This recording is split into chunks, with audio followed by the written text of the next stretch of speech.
할렐루야. 비가 많이 오네요. 오늘 레위기 본문은 계속 위임식입니다. 위임식이 참 깁니다. 그만큼 순서도 많고 절차가 여러 절차를 통해 이루어지고 있습니다. 너무 자세한 것 같아요. 위임식에 대한 그 규례가. 그러면서 한편 이런 생각이 들어요. 우리가 이제 남녀간에 사랑하는 모습을 보면 사랑을 할수록 대강 대충이 됩니까? 자세해집니까? 안 해보셨어요? 사랑은 깊어질수록 자세해지죠. 그게 정상입니다. 그래서 영국 속담에 사랑을 하면 1000개의 눈이 생긴다라는 말이 있습니다. 얼마나 절묘한 말인지 모르겠어요. 레위기를 읽다 보면 뭘 이렇게 자세히 써놨나 싶을 정도로 매우 자세해요. 그것은 그만큼 하나님께서 우리를 섬세하게 자세하게 구체적으로 사랑하신다는 의미가 되기도 합니다. 우리를 사랑하시는데 대충 사랑하지 않으세요. 아주 자세하게 미주알 고주알 잔소리 많은 엄마처럼 때로는 아버지처럼 아주 구석구석 뭐 어디 하나 놓치는 부분 없이 탁탁 규칙을 만들고 원리를 만들어서 설명을 하십니다. 이걸 우리가 통전적으로 탁 머리에 이해를 하면 정말 자세하게 사랑하시는구나. 오히려 뭉클한 감동이 있어요. 규칙이 많이 나올수록 그런 감동이 마음 깊숙한 곳에서 올라옵니다. 그런 관점에서 레위기를 읽다 보면 레위기는 정말 그대로 감동의 책이에요. 어떻게 우리를 구체적으로 섬세히 하나님이 사랑하셨는가. 자, 14절을 한번 볼까요? 모세가 또 속죄제의 수송아지를 끌어오니 아론과 그의 아들들이 그 속죄제의 수송아지 머리에 안수를 했다라고 되어 있습니다. 우선 이 모든 진행을 지금 아론이 하고 있습니까? 모세가 하고 있습니까? 모세가 하고 있어요. 왜냐하면 아론은 아직 제사장으로서 정식 위임식이 진행 중이지 끝난 게 아니에요. 취임식도 안 했습니다. 후에 보면 이제 취임식도 따로 합니다. 아직은 제사장으로서 위임을 받기 위해 이 위임식이 진행 중이기 때문에 모세는 아직까지 이 역할을 그가 선지자로서 백성들의 통치자로서 또는 제사장으로서 역할을 감당합니다. 그런데 모세는 이 일을 하고 자기 역할을 탁 끝내요. 그리고 제사장에 관한 역할만은 전부 아론의 후손들에게 넘겨버립니다. 그래서 지금 이 위임식 준비를 모세가 하는 겁니다. 그런데 여기 제물이 수송아지예요. 이 수송아지라는 제물은 여러 종류가 있어요. 그런데 수송아지라는 제물은 최고의 제물입니다. 그런데 이것은 가격의 문제가 아니에요. 왜 제사장 위임을 할 때 드리는 제사는 최고의 제물을 드리도록 되어 있는가? 그것은 가격의 문제보다는 다른 이유가 있습니다. 그 제사장에게 지워지는 책무는, 의무는, 헌신은 가장 막중하고 그 책임의 여파가 무한대이기 때문이에요. 그래서 네 책임이 크다. 그 얘기를 가장 가치 있는 제물로 잡음으로써 설명을 하고자 하는 겁니다. 그렇지 않습니까? 우리가 자리가 세상 말로는 이제 올라가는 거죠. 큰 책임을 맡을수록 사실 그 영향력이라는 것은 얼마나 어마어마해집니까? 무한대의 책임을 갖게 되는 거죠. 여러분 대통령 안 해보셨죠?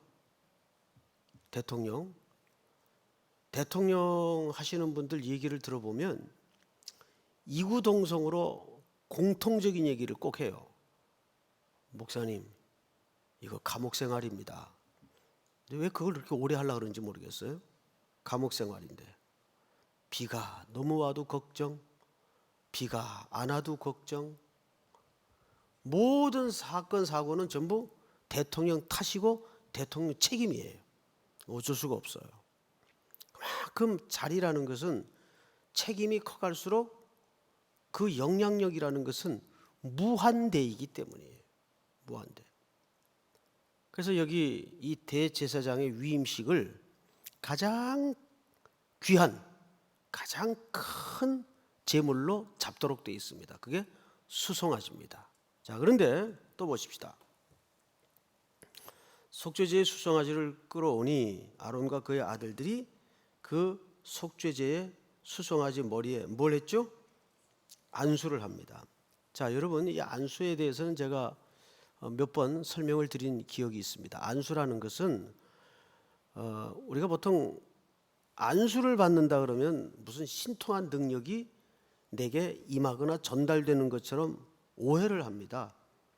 근데 여기 안수는 그런 안수하고 좀 달라요. 여기 안수의 개념은 정확하게 전이시킨다, 전가시킨다. 그러니까 책임을 맡겨버린다 그 말이에요. 그러니까 이 안수를 지금 누구 보고 하도록 되어 있냐면 아론과 그의 후손들을 보고 수송아지 머리에다가 안수를 하도록 되어 있어요. 그 말은 이 사람의 죄를 이 짐승에게 전가시켰다 그 말입니다. 그러니까 내 죄가 이 짐승이 대신 떠만든 거예요. 그게 안수예요. 근데 제사장 위임식인데 죄가 있나요? 있죠. 어차피 구약의 모든 대제사장이나 제사장은 누구의 그림을 담은 불완전한 제사장인가 하면 영원한 제사장의 모형이기 때문입니다. 모형은 온전한 게 아니죠. 불완전하죠. 그래서 히브리서에 나오는 그리스도를 지칭한 제사장을 영원한 제사장이라 그러죠. 그리고 온전한 제사장이라는 표현을 써요. 왜? 그 그리스도는 제사장의 실체이기 때문입니다. 그 실체를 위해서 구약의 모든 제사 제도나 제사장이 등장을 하는 거예요. 근데 그 모형의 역할을 결국은 사람이 맡을 수밖에 없었어요. 그러다 보니까 연약하고 한계가 있고 죄가 있죠. 그래서 먼저 자신을 정결케 하고자 하는 차원에서 자기 죄를 짐승에게 전이시키는 겁니다. 동시에 여기에는 그리스도적 모형론이 담겨져 있습니다. 그러니까 이것은 이 모든 제물에 전가시키는 제사 제도 속에는 오실 기름 부음을 받은 자 그리스도의 오심을 사실은 예표적으로 설명하고 있는 겁니다. 자, 그런데 이제 11절을 보십시다. 또 제단에 7번 뿌리고 또 그 제단과 그 모든 기구와 물두멍과 제가 지금 다른 데를 읽군요. 죄송합니다. 15절 모세가 잡고 그 피를 가져다가 손가락으로 그 피를 제단의 네 귀퉁이 뿔에 발라 제단을 어떻게 했죠? 깨끗하게 하고 그 피는 제단 밑에 쏟아 제단을 속하여 뭐하게 하고 거룩하게 하고 자, 앞을 잠깐 보실까요? 이제 송아지를 잡았어요. 가장 가치 있는 제물을 잡았어요. 그러면 잡는 과정에서 피가 나옵니다. 근데 그 피를 받아다가 제일 먼저 어디에다 바르냐 하면 그 잡은 짐승이 제물로 드려질 제단에 뿔이 있습니다. 그래서 우리가 보통 제단 뿔을 붙잡고 기도한다 그러죠. 그 뿔이 있어요. 거기다 발라요. 그리고 제단 밑에다가 뿌립니다. 이것은 무슨 행위인가 하면 이 거룩한 제사의 제물이 드려질 장소를 먼저 구별하고 거룩하게 한다는 뜻입니다. 자, 여러분, 결국 사도 바울도 이런 얘기를 했어요. 나는 날마다 죽노라. 그리고 자기의 전 인생을 하나의 긴 제사 행위로 묘사를 한 대목이 있습니다. 디모데후서 4장 6절에 보면 전제와 같이 내가 벌써 부음이 되고 떠날 기약이 가까웠다. 그 말은 전제는 구약의 희생 제사 종류 중에 하나인데 이제 감옥에 갇혀져서 노쇠해 가는 육체, 병든 몸, 그리고 풀려날 것 같지 않은 직감, 이런 것들을 종합해 볼 때 이제 내 생명도 이 감옥에서 여기까지인가 보다. 그는 하나님께로부터 어떤 영감을 통해 직감을 받은 것 같아요. 그래서 그 디모데 후서를 유언처럼 마지막에 기록을 하면서 그 첫머리에 전제와 같이 벌써 내가 부음이 되고 이런 표현을 해요. 그러니까 자기 일생을 긴 하나의 제사로 이해를 한 겁니다. 그러니까 우리 일생은 사실은 제단이라는 거룩한 장소에서 제사를 드리는 것과 같아요. 그러니까 오늘 하루도 우리에겐 제사를 드리는 행위입니다. 그래서 우리가 속한 모든 현장은 제단 같은 현장이어야 되고 사실은 거룩한 곳이어야 합니다. 자, 그렇다면 여기서 우리가 거룩의 개념에 대해서 조금 분명하게 각인을 할 필요가 있습니다. 거룩이 뭘까요? 거룩이라는 것은 뭐 광채가 나고 흰 옷을 입고 천사가 왔다 갔다 하고 그런 물리적인 모습이 아닙니다. 거룩은 레위기서 전체의 주제가 되면서 하나님이 자신을 이렇게 소개를 했어요. 내가 거룩하니 너희도 거룩하라. 이게 어쩌면 레위기 전체의 주제가 되기도 합니다. 하나님이 우리에게 거룩하셨대요. 내가 거룩하니 그 말은 본인 자체를 얘기하는 게 아니라 거룩은 항상 상대 개념이에요. 관계 개념이에요. 내가 거룩하니 하나님이 누구에게 거룩했다는 말일까요? 우리에게 거룩하셨어요. 그 말은 우리에게 올인했다 그 말이에요. 하나님이 우리를 향하여 올인하셨습니까? 안 하셨습니까?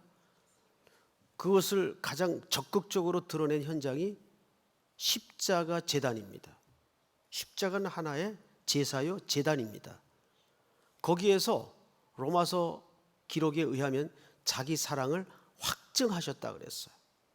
우리를 향하신 하나님의 사랑을 십자가에서 확증하셨다 그랬어요. 그러니까 십자가에 죽으신 아들 예수 그리스도는 아버지께서 죄값으로 우리를 위하여 사랑의 확정으로 내어주신 사건이에요.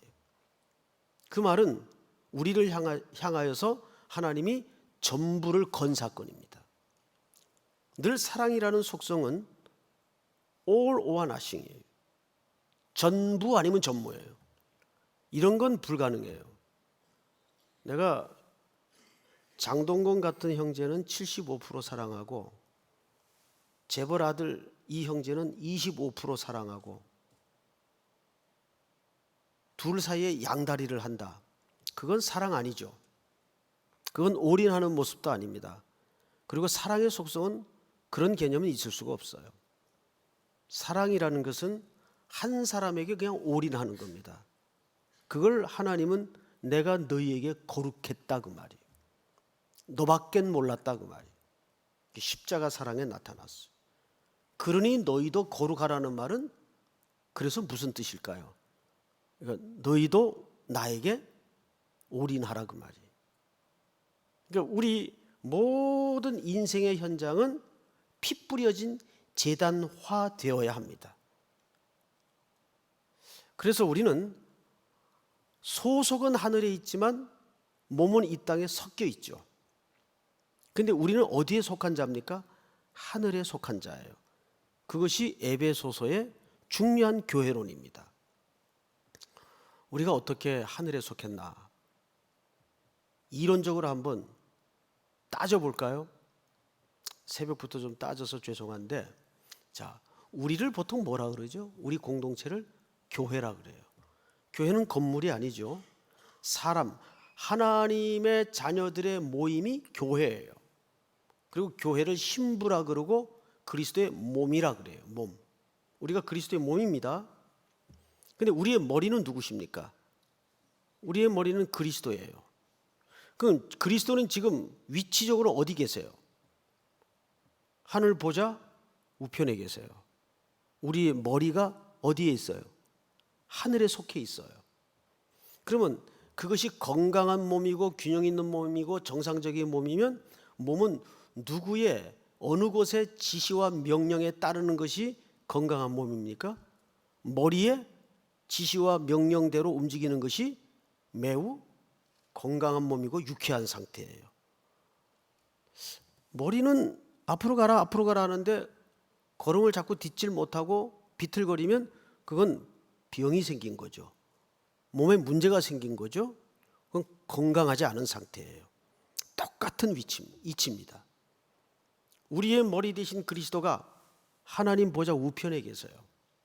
그분이 우리의 머리가 됐어요. 그럼 몸은 그 머리의 명령과 지시대로 살아가야 되는 거예요. 그래서 제물이 죽어져 드려지는 제단은 거룩한 곳으로 바뀌어야 됩니다.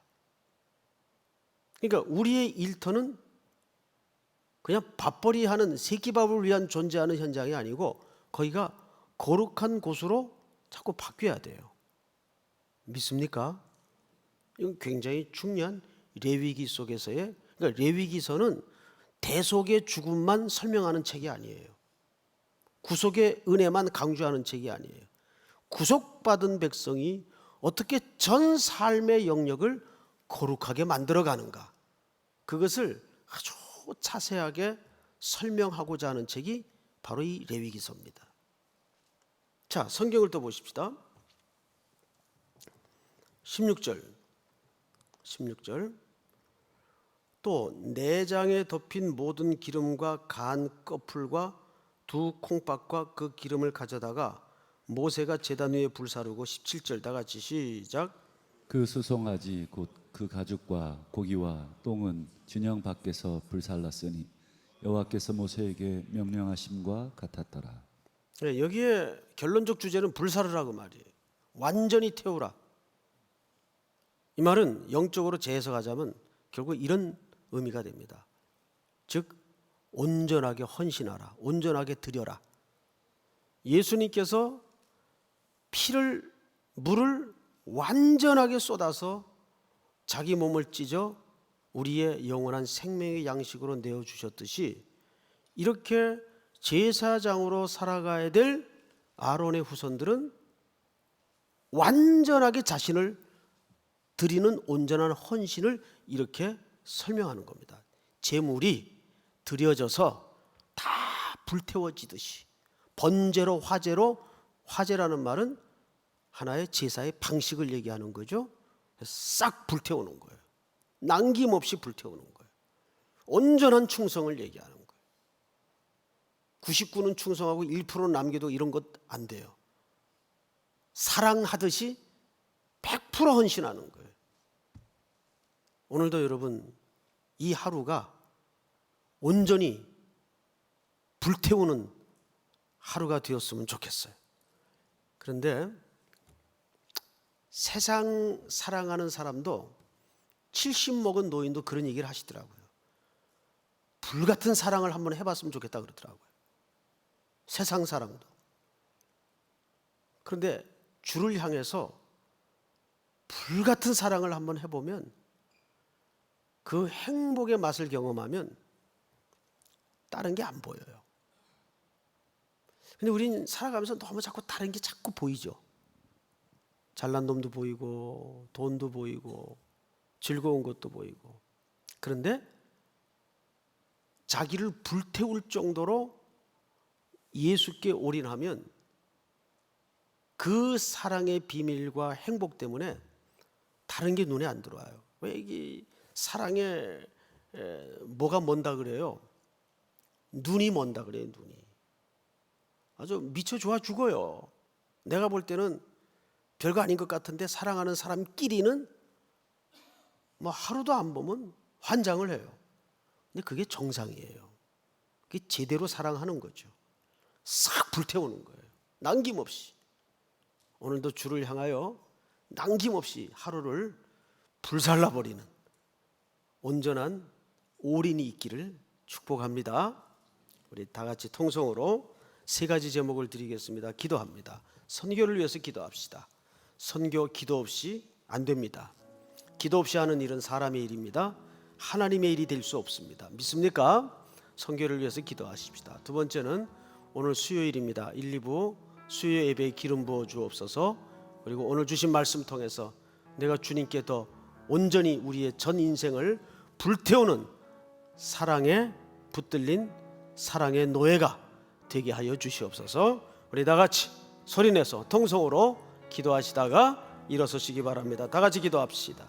걸어가신 아버지 하나님 은혜를 감사합니다. 오늘도 우리들에게 귀한 시간 주셔서 주님의 말씀 앞에 엎드리게 하시고 이 비오는 새벽 아침 이 예배를 통해 오늘 시작합니다.